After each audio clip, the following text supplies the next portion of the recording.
আসসালামু আলাইকুম রহমতুল্লাহ।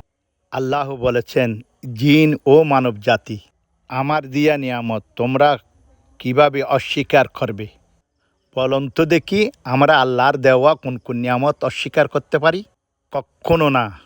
আমাদের জীবন, আমাদের মরণ, আমাদের শৈশব, আমাদের যৌবন, আমাদের বিদ্যাকাল, আমাদের মা বাবা, ছেলে মেয়ে, আত্মীয় স্বজন, ভাই ব্রাদার, আমাদের দৈনন্দিন জীবনের আলো বাতাস চন্দ্র সূর্য নদী নালা গাছপালা, কোন কোন নিয়ামত অস্বীকার করবে?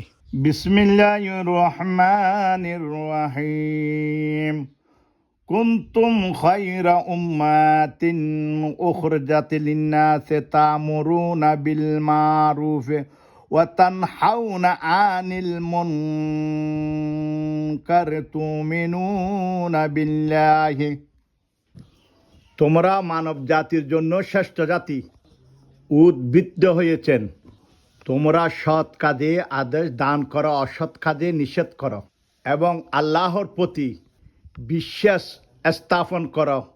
সূরা আলে ইমরান আয়াত 110।